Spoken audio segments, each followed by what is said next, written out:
Bonjour les élèves de deuxième année bac option français. Alors dans cette vidéo, Inch'Allah, on va commencer la correction d'un devoir surveillé numéro 1. Le deuxième modèle, on a déjà fait le premier modèle dans une autre vidéo. Alors on va commencer, Inch'Allah, la correction. On va commencer par la partie de physique. Alors l'exercice 1 de cette partie. Alors l'exercice est le suivant.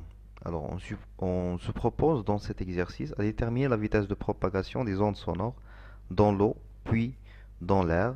Pour cela, on pose dans un bassin d'eau, un émetteur E et un récepteur R sur la même droite.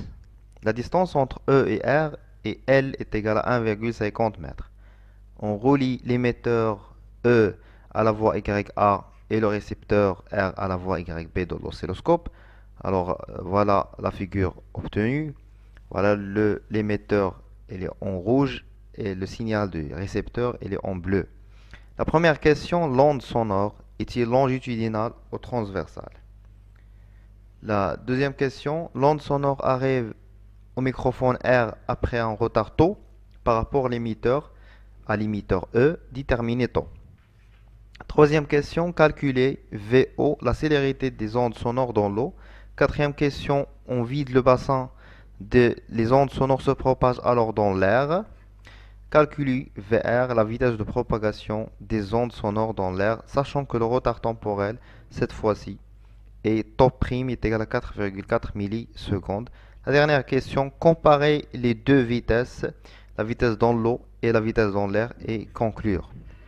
Alors l'objectif de l'exercice est la détermination de la vitesse d'une onde sonore dans l'air et dans l'eau.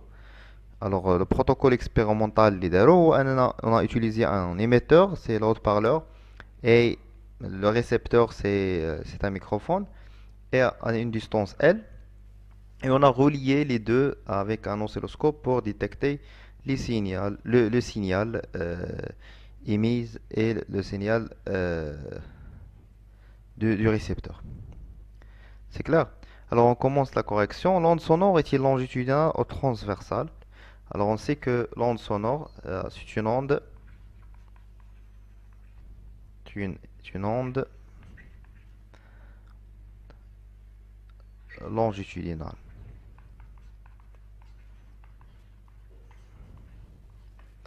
Pourquoi? Parce que on sait que la propagation de l'onde se fait selon une succession de dilatation et de compression du milieu de propagation, par exemple l'air, d'accord? C'est-à-dire le sens de propagation est en parallèle avec le sens de déformation.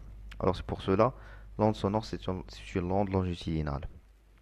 Alors pour la deuxième question, l'onde sonore arrive au microphone R après un retard tôt par rapport à l'émetteur de déterminer tôt. Alors E c'est le signal de l'émetteur et en bleu le signal du récepteur. Alors pour trouver le retard temporel, on a ici la base du temps. Ici on a la sensibilité horizontale, elle est déjà dans les données. Voilà, la sensibilité horizontale de l'oscilloscope c'est 0,2 millisecondes par division. Alors 0,2 millisecondes par division. C'est-à-dire horizontalement on a le temps. C'est-à-dire il faut calculer le nombre de divisions du front d'onde premier signal au front d'onde de la deuxième onde. Alors 1, 2, 3, 4, 5. On a 5 divisions. Ça marche. Alors on a x maintenant. On a tau est égal à x fois SH. La sensibilité horizontale. X c'est le nombre des divisions. On a trouvé 5 divisions fois 0,2. Il faut, n'oubliez pas de multiplier fois 10 à la puissance 3 pour convertir le milliseconde vers la seconde. Alors on trouve 1 fois 10 à la puissance moins 3 secondes. C'est ça le retard temporel. C'est clair? Pour la troisième question, calculer la vitesse, la célérité de l'onde sonore dans l'eau. Alors la vitesse dans l'eau, c'est la distance sur la durée delta t. Alors entre l'émetteur et le récepteur, on a une distance L. Et le temps que l'onde passe bien euh, faire le départ de E vers R, c'est taux. Alors, taux, c'est delta T. Et la distance, c'est L. Donc, VO est égal à petit l sur taux. Alors, L, la distance L, c'est 1,5 mètres. Et taux 1 10 puissance moins 3. 1,5 sur taux. On a trouvé taux dans la question précédente. 1 10 puissance moins 3. Alors, la vitesse de l'onde sonore dans l'eau est égale à 1500 pardon, mètres par seconde. Voilà. Pour la quatrième question, on vide le bassin. Les ondes sonores se propagent alors dans l'air. Alors, l'émetteur d'ILI et le récepteur, dans ce cas, ne sont plus dans l'eau, mais dans l'air. Alors, toujours on garde la même distance L, mais la durée delta T, elle change.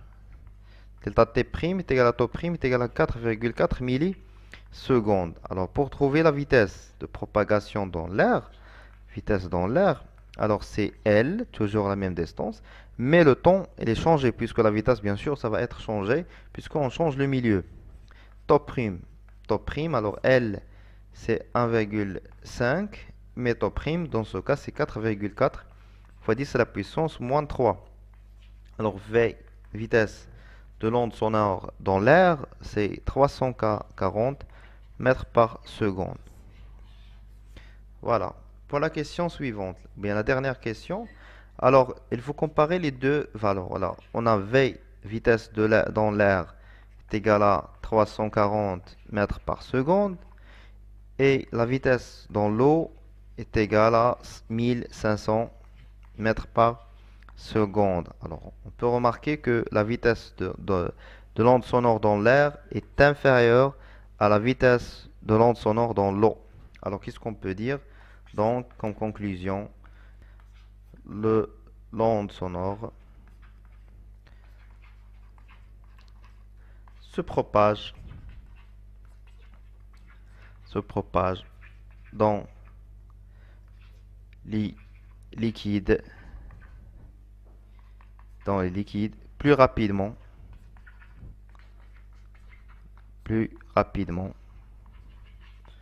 que les gaz. C'est clair? C'est ça la conclusion. Alors, on va faire l'exercice 2. Dans un milieu de propagation, on crée des ondes mécaniques à l'aide d'un agitateur de fréquence n est égal à 20 Hz. Les ondes créées rencontrent un obstacle de fond de largeur A est égal à 3 cm. La première question, donner la définition de la longueur d'onde. Deuxième question, déterminer lambda de la longueur d'onde de l'onde étudiée. Troisième question, déduire V la vitesse de propagation de l'onde. Et la dernière question, on traverse l'obstacle. Les ondes traversant, voilà, on va corriger ça, traversant l'obstacle subiront-ils le phénomène de diffraction est justifié. Alors la première question, donner la définition de la longueur d'onde. Alors la définition de la longueur d'onde, tout simplement lambda, c'est la distance parcourue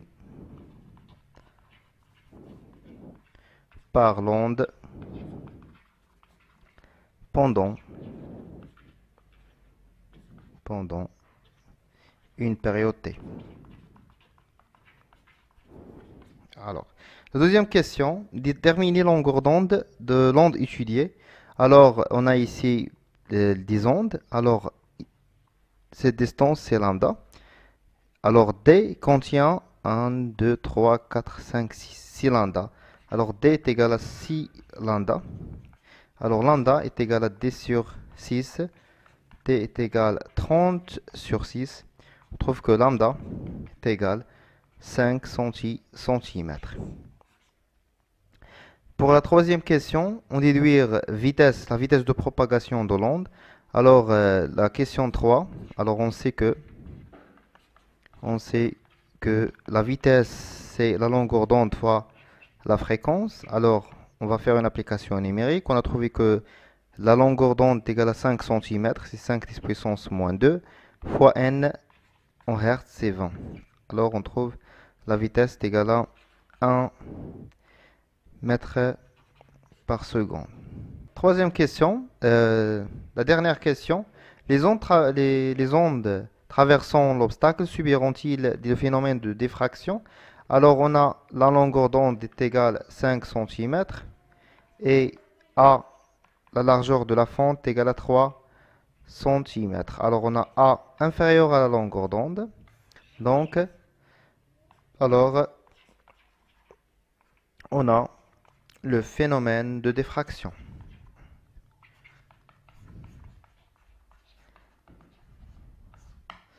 Voilà, on est arrivé à la fin de l'exercice.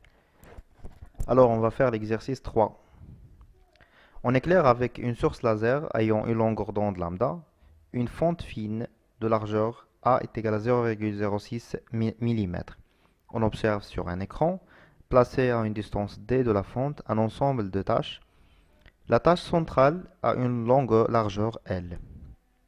On change la distance L, d'accord, la distance, pardon, D, grand D, c'est-à-dire la distance entre la fente et l'écran, et on mesure à chaque fois la largeur L de la tâche centrale. La courbe ci-contre donne les variations de grand L en fonction de grand D. Alors, la première question, donner la définition de la lumière monochromatique. Deuxième question, quel est le phénomène mis en évidence dans la figure ci-contre. Troisième question, quelle est la condition pour avoir ce phénomène. Quatrième question, on établit l'expression de L en fonction de A et D, V et C, nu et C. On prend tangente θ à peu près est égal à θ. Avec nu, c'est la fréquence de l'onde et C, c'est la célérité de la lumière dans le vide. Cinquième question, en exploitant la courbe, elle est en fonction de D, déterminer la valeur de la fréquence nu de l'onde. Et la dernière question, on déduire la longueur d'onde lambda. Dans les données, on a la vitesse de la lumière, la célérité de la lumière dans le vide, 3 10 puissance 8 mètres par seconde. Alors, la définition de la lumière monochromatique. Alors, la lumière monochromatique n'est composée, c'est une lumière qui n'est composée que d'une seule radiation. D'une seule radiation, ça veut dire quoi? Ça veut dire une seule longueur d'onde. Ça marche? Deuxième question, quel est le phénomène mis en évidence? C'est le phénomène de diffraction. D'accord? Phénomène de diffraction. Troisième question, quelle est la condition pour avoir ce phénomène? Alors c'est simple, il faut que A, la largeur de la fente doit être inférieure ou est égale à la longueur d'onde. Longueur d'onde. C'est clair?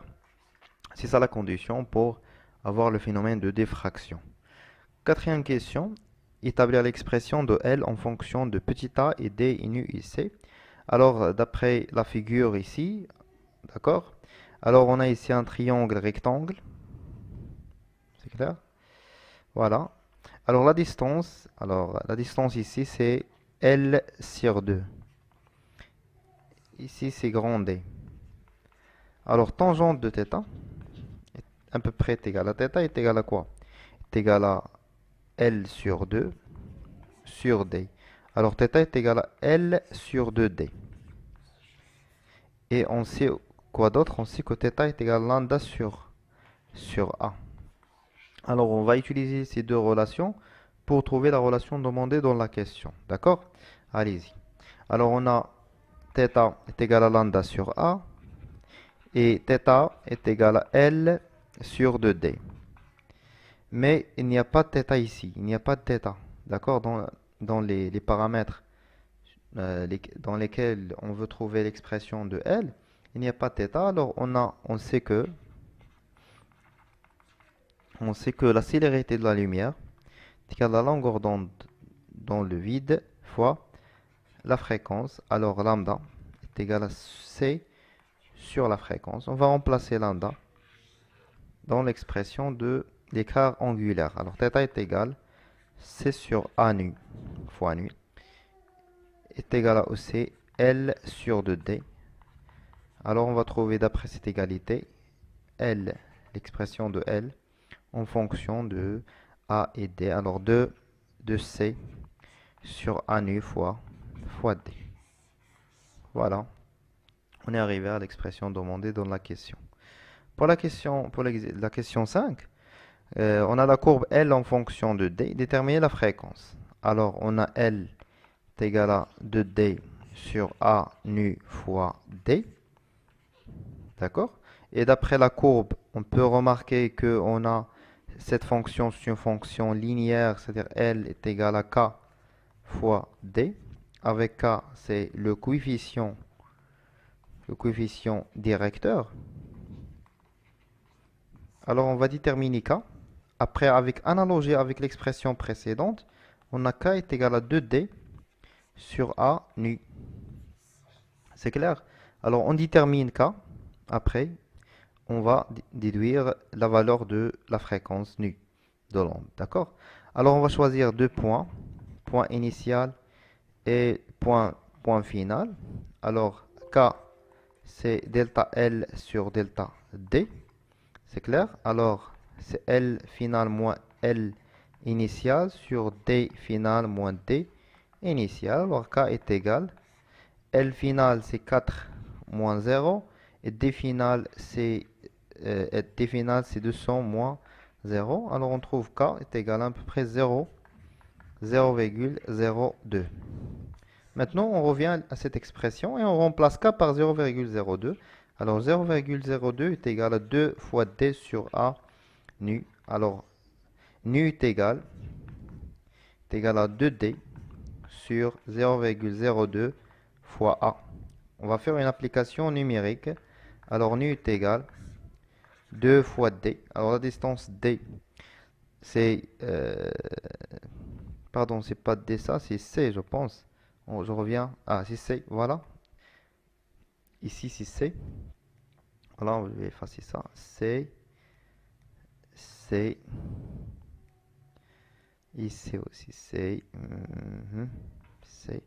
Alors, C, c'est 3 10 à la puissance 8. C'est la vitesse de la lumière, ou bien la célérité de la lumière dans le vide, sur 0,02 fois A. Alors, A est égal, d'après les données, voilà, A c'est la largeur de la fente, est égal à 0,06 mm. Voilà, 0,06 mm. On va multiplier fois 10 à la puissance 3. Le mètre. Alors, on trouve que nu est égal 5 fois 10 à la puissance 14 Hz. Ça marche? Voilà la valeur de la fréquence de l'onde. D'accord? C'est 5 10 puissance 14 Hz. Et pour la dernière question, déduire la longueur d'onde. Alors, on a déjà l'expression C est égal à lambda fois nu. Alors, lambda est égal à C sur nu. Alors, lambda est égal à 3 fois 10 à la puissance 8 sur nu. La fréquence, on a trouvé la fréquence dans la question précédente, 5 10 à la puissance 14. Alors, on trouve 600 fois 10 à la puissance moins 9 mètres. Alors, lambda, finalement, on trouve est égal 600 nanomètres. D'accord? Alors, cette partie va consacrer cette partie pour la chimie. Alors, on s'intéresse à suivre l'évolution de la réaction de l'éthanoate d'éthyle de formule chimique CH3COC2H5 et une solution aqueuse d'hydroxyde de sodium Na plus OH. À une date t est égale à 0, on introduit une quantité de matière Ne est égale à 2 mol d'éthanoate d'éthyle. On a introduit une quantité de matière d'éthanoate d'éthyle est égale à 2 mol dans un ballon contenant une quantité de matière N0 de H au moins est égal à 10 à la puissance moins 2 mol d'ion d'hydroxyde. Il se produit une réaction chimique modélisée par l'équation chimique suivante. Voilà l'équation chimique. On obtient un mélange réactionnel ayant un volume V0 est égal à 10 millilitres, 100 millilitres, pardon. La courbe de la figure 1 donne la variation de G, de la conductance, en fonction du temps. Et la courbe 2 donne la variation de la conductance en fonction de l'avancement. Voilà la courbe 2, bien la figure 2, donner la variation de la conductance en fonction de l'avancement. C'est clair? La première question, dresser le tableau d'avancement de cette réaction. Deuxième question, déterminer x max de l'avancement maximal, c'est-à-dire l'avancement maximal de la réaction, et déduire le réactif limitant. Troisième question, citer d'autres techniques qui peuvent être utilisées pour suivre l'évolution de cette réaction. Quatrième question, à l'aide de la figure 2, montrer que l'expression de la conductance G à l'instant T est donnée par G est égal 2,5 moins 150x avec G exprimé en millisiemens et x en mol. D'accord? Cinquième question, définir le temps de demi-réaction. Sixième question, calculer la conductance de la réaction à T à l'instant T1,5.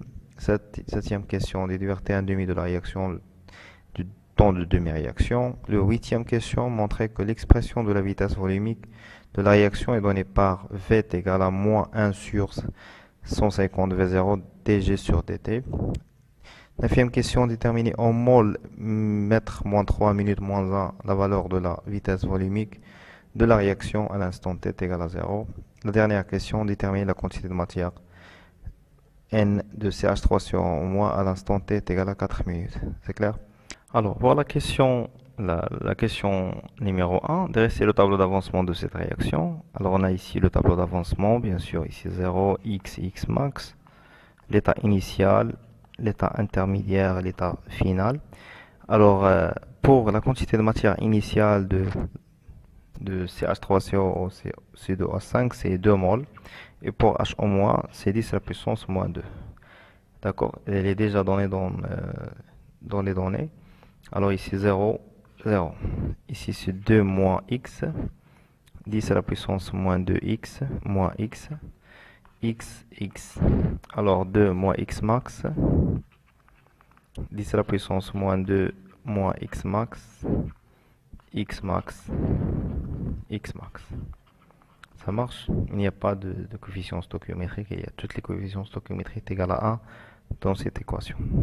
D'accord? Alors pour la deuxième question, déterminer x max, l'avancement maximal et réactif limitant. Alors on suppose que le réactif limitant est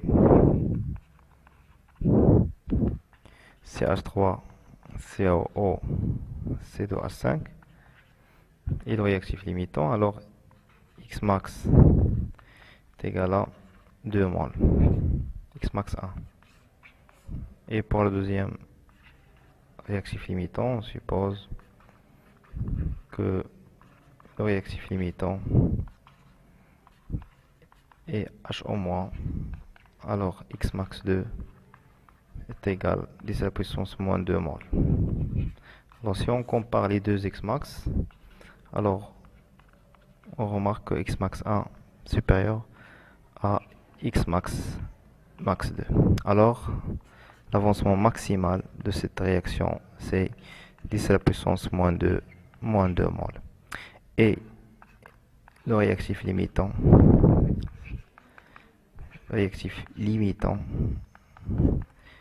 c'est HO-. C'est clair? Troisième question, citer d'autres techniques qui peuvent être utilisées pour suivre l'évolution de cette réaction. Alors on peut faire le suivi de la concentration de CH3CO- par exemple, avec la méthode de suivi par dosage. D'accord? Alors, quatrième question, à l'aide de la figure, montrer que l'expression de la conductance G à l'instant T est donnée par l'expression, la relation suivante. G exprimé en millisiemens, X en mol.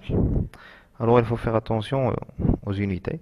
Alors, G en millisiemens, mais X, c'est en millimol. C'est-à-dire, il faut multiplier fois 10 à la puissance moins 3 pour avoir l'unité de mol. Alors, G, c'est une fonction affine, c'est AX plus B. Alors, on va déterminer BI et A. Alors B, lorsque x est égal à 0, c'est G à x est égal à 0 est égal à B. Alors pour x est égal à 0, alors la projection de la courbe, ça va être sur 2,5. Alors B est égal à 2,5 millisiemens. Et pour A, c'est le coefficient directeur, c'est delta G. Sur delta X, c'est G final moins G initial sur X final moins X initial. Alors on va repérer ici deux points, c'est le point initial et c'est le point final. Alors pour le point initial, les coordonnées du point initial, G initial et X initial. Alors on a ces 2,5 millisiemens et 0 mol.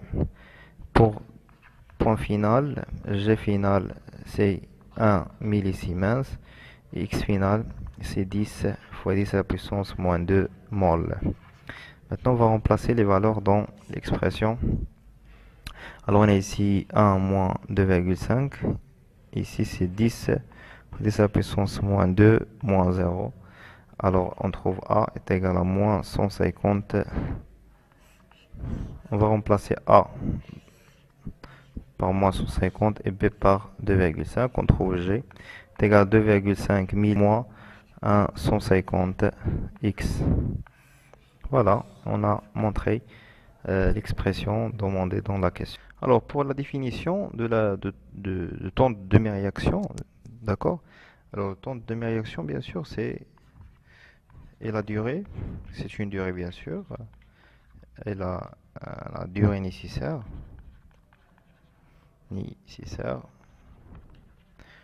pour, pour que l'avancement l'avancement de la réaction, c'est X l'avancement X de la réaction chimique atteint la moitié de la valeur maximale, de sa valeur maximale. Alors, maximale. C'est clair? La valeur maximale. C'est clair? Alors, c'est la durée nécessaire pour que l'avancement X de la réaction chimique atteigne la moitié de sa valeur maximale. Et pour la sixième question, calculer G1,5 de la conductance de la réaction à l'instant T est égal à 2. Alors, G1,5 est égal à 2, alors d'après l'équation qu'on a démontrée tout à l'heure, c'est 2,5 moins 1,150 pardon, X. Alors, X1,5, G1,5. Alors, X1,5 est égal à quoi? C'est égal à X max sur 2. Alors X max c'est déjà 10 à la puissance moins 2 sur 2. Alors on va remplacer ici G1,5 est égal à 2,5 moins 150 fois 10 à la puissance moins 2 sur 2. On trouve G1,5 est égal à 1,75 millisiemens. Question 7. Déduire T1,5 le temps de demi-réaction. Alors AT est égal à T1,5. On a G est égal, G1,5 est égal à 1,75 millisiemens. On va chercher à cette valeur dans la courbe. Alors à peu près c'est ça, 1,75. Alors elle correspond à T1,5 est égal à 4 minutes. D'accord? Alors pour la question suivante, montrer que l'expression de la vitesse volumique de la réaction est donnée par. Alors on sait que la vitesse de la réaction est égale à 1 sur V dx sur dt. Alors avec G est égal combien? Est égal à 2,5 moins 150 x. Alors on va faire de la dérivée de ça. dg sur dt est égal à d de 2,5 sur dt moins 150 sur une constante dx sur dt. La dérivée d'une constante est égale à 0. Alors dg sur dt est égal à moins 150 dx sur dt. On va chercher de dx sur dt, d'après cette égalité, c'est moins 1 sur 150 dg sur dt. On va remplacer dx dans l'expression de la vitesse et on trouve donc la vitesse v, c'est moins 1 sur 150 fois V.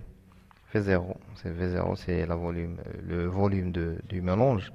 D de G sur dt. Et on a montré l'expression de la vitesse volumique de la réaction chimique en fonction de G. 9e question, déterminer en mol litre moins 1 minute moins 1 le volume de la réaction, la vitesse volumique de la réaction à l'instant t est égal à 0. Alors on a V est égal à moins 1 sur 150, V0, D de G sur D de T. Alors D de G sur dt c'est quoi? C'est la pente, le coefficient directeur, c'est la pente de la tangente. La tangente à t est égal à 0. C'est celle-là. Voilà la tangente. On va choisir deux points, c'est le point initial et le point final. Alors le point initial, G initial est égal à 2,5 et T initial est égal à 0. Point final, G final est égal à 0,5 et T final est égal à 8 minutes. Alors dg sur dt, c'est G final moins G initial sur T final moins T initial. Alors on va faire l'application numérique, 0,5 moins 2,5 sur T final, c'est 8 moins 0. Alors c'est moins 2 sur 8 moins 0,25. Alors la vitesse c'est quoi? C'est moins 1 sur 250 fois V0, c'est 100 millilitres. C'est la puissance moins 3 fois moins 0,25.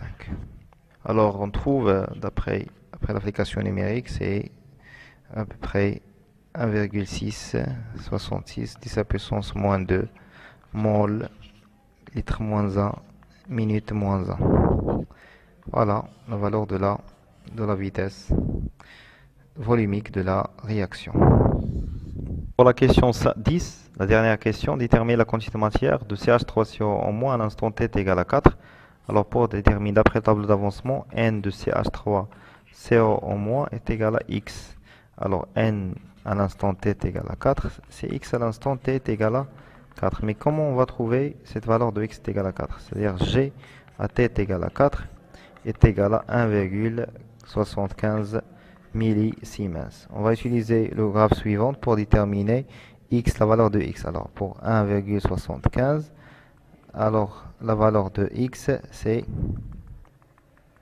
5. Alors X 4 à l'instant t est égal à 4, c'est 5 fois 10 à la puissance moins 5 fois 10 à la puissance moins 3 mol. Donc la quantité de matière N de CH3CO en moins est égale 5 fois 10 à la puissance moins 3 mol. Et on a trouvé la quantité de matière à l'instant t est égal à 4 de CH3CO en moins. Bon, j'ai arrivé à la fin de l'exercice. Merci pour votre attention. N'oubliez pas d'abonner et partager la vidéo au maximum. Au revoir.